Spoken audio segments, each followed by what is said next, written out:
Hai hai hai, hai guys, kembali lagi di Belajar Bahasa Korea bersama Ellie. Jangan lupa like dan subscribe-nya ya.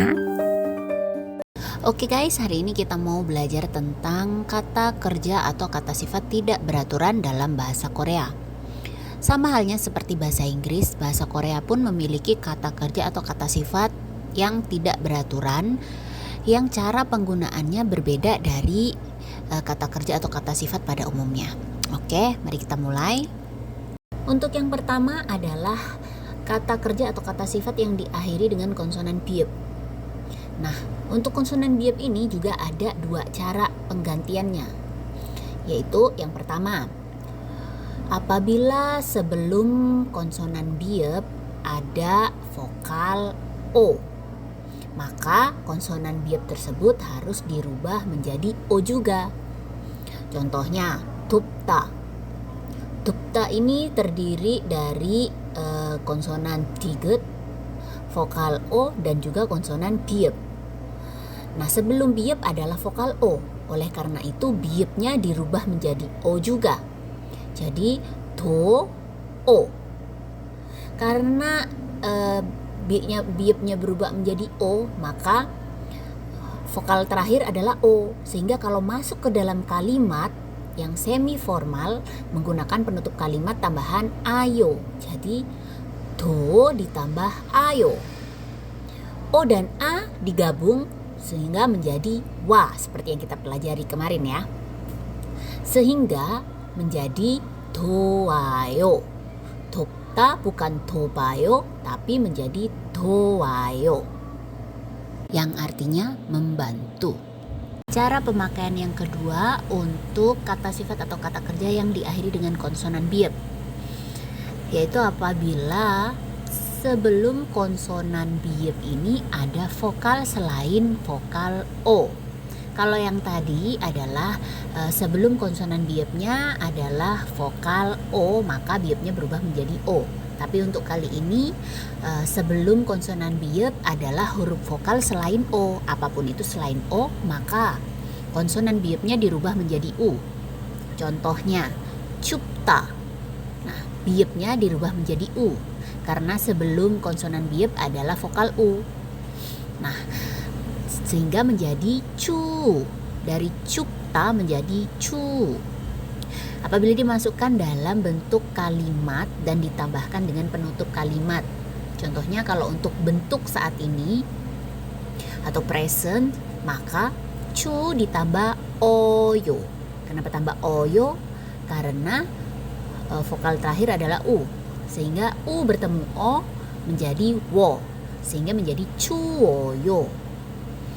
Nah, untuk bentuk lampau, maka cu ditambah osoyo. U ketemu O menjadi wo, sehingga menjadi cuosoyo. Nah, untuk bentuk yang akan datang, maka cu ditambah dengan real koyeyo. U ketemu L menjadi ul, sehingga menjadi cul koyeyo. Begitu. Kosakata tidak beraturan itu berubah ketika diikuti dengan partikel yang diawali dengan huruf vokal.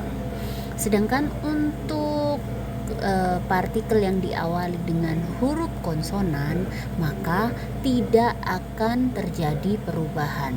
Jadi tidak akan berubah apabila diikuti dengan partikel yang diawali dengan huruf konsonan. Contohnya, cupta diikuti dengan partikel penutup kalimat formal semnita.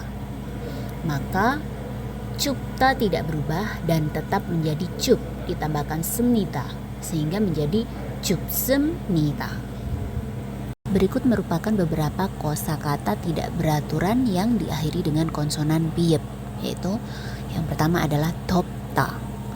Topta biepnya berubah menjadi U karena sebelum konsonan biep ada vokal O sehingga menjadi dou.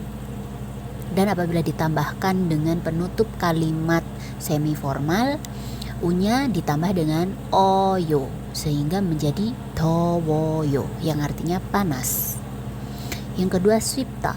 Swipta biepnya berubah menjadi U sehingga menjadi swiu. ditambahkan dengan penutup kalimat semiformal maka menjadi 쉬워요 yang artinya mudah. 귀엽다, biopnya berubah menjadi u sehingga menjadi 귀여워, ditambahkan penutup kalimat semiformal maka menjadi 귀여워요 yang artinya imut.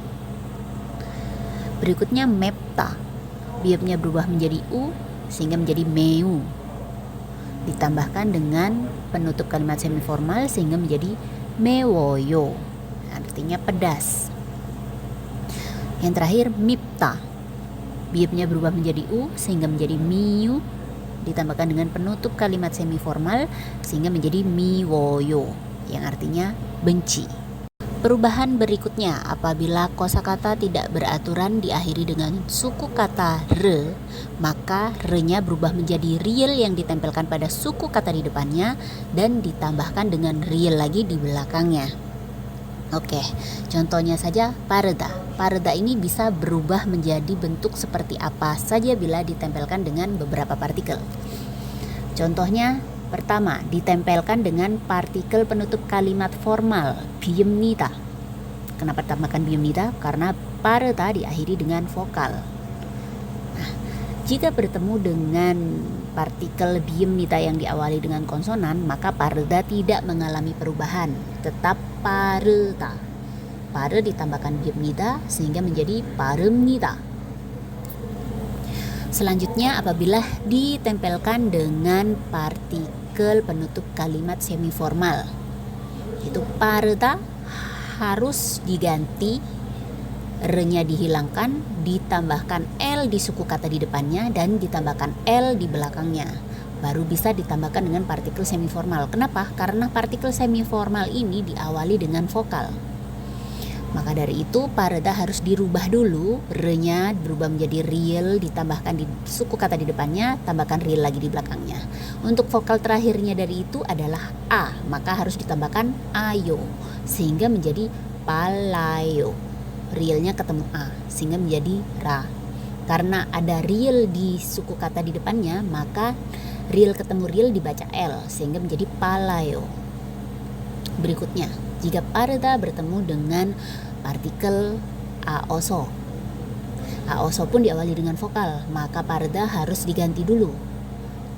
Seperti tadi, ditambahkan aso sehingga menjadi palaso.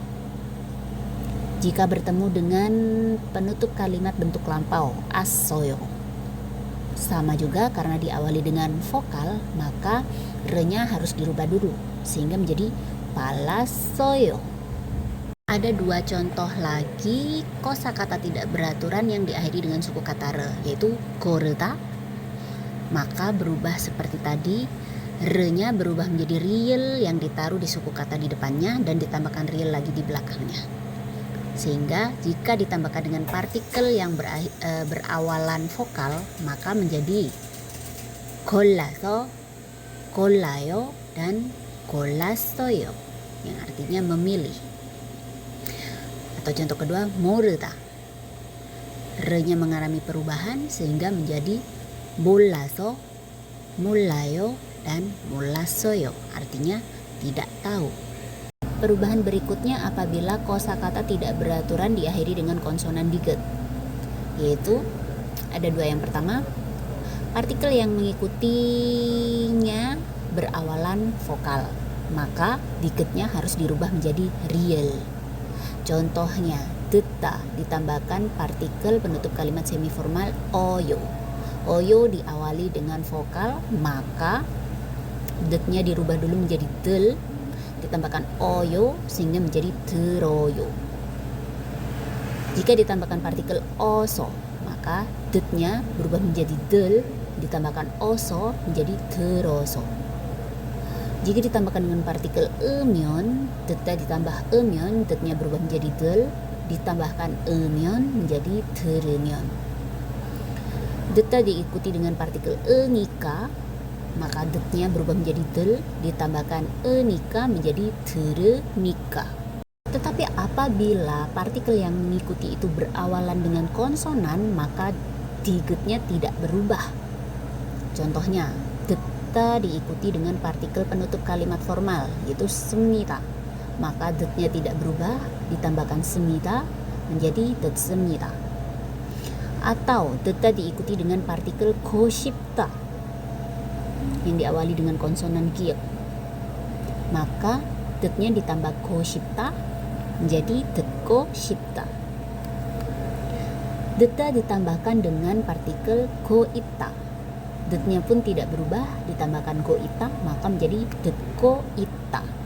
Berikut merupakan beberapa contoh kosakata tidak beraturan yang diakhiri dengan konsonan diget, yaitu ada kota, diget berubah menjadi real sehingga menjadi gol, ditambah oyo menjadi goroyo, artinya berjalan. Ada juga mutta menjadi mul, ditambah oyo menjadi buroyo, artinya bertanya. Sita menjadi sil, ditambahkan oyo menjadi siroyo, artinya memuat. Ketata menjadi ketal, ditambahkan ayo menjadi ketarayo, yang artinya menjadi tahu, yang awalnya tidak tahu menjadi tahu. Perubahan berikutnya apabila kosakata tidak beraturan diakhiri dengan konsonan siet. Maka apabila partikel yang mengikuti berawalan dengan vokal, sietnya harus dihilangkan.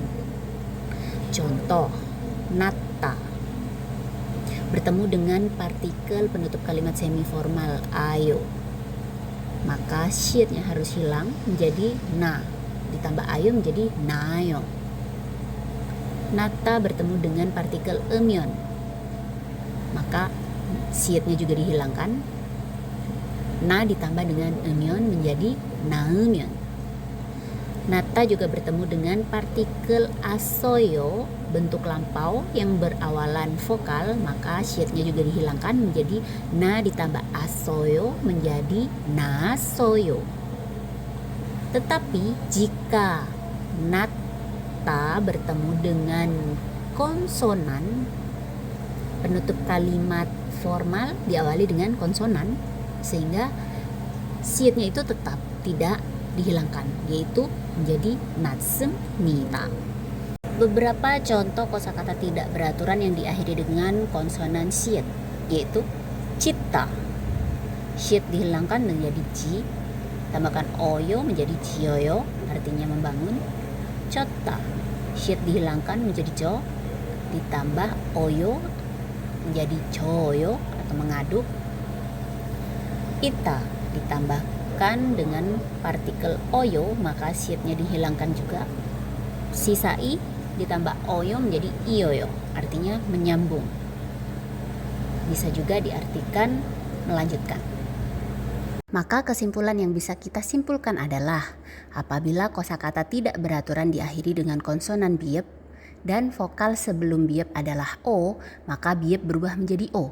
Namun apabila kosakata tidak beraturan diakhiri dengan konsonan biep dan vokal sebelum biep adalah selain o, maka biep berubah menjadi u. Apabila kosakata tidak beraturan diakhiri dengan suku kata re, maka re berubah menjadi real yang ditempelkan pada suku kata di depannya dan ditambahkan real juga di belakangnya. Apabila kosakata tidak beraturan diakhiri dengan konsonan diget, maka diget dirubah menjadi real. Apabila kosakata tidak beraturan diakhiri dengan konsonan siet, maka siet harus dihilangkan. Semua perubahan ini berlaku apabila kosakata tidak beraturan diikuti dengan partikel yang memiliki awalan vokal. Tetapi perubahan ini tidak terjadi apabila diikuti dengan partikel yang diawali dengan huruf konsonan. Nah, dari semua penjelasan ini bisa diperhatikan satu persatu sambil di pause videonya, bisa dimengerti dulu. Kalau memang kurang dimengerti bisa tuliskan komentar. Dan apabila ada kesalahan dari penjelasan, boleh juga masukannya dari teman-teman untuk ditulis di kolom komentar ya. Terima kasih.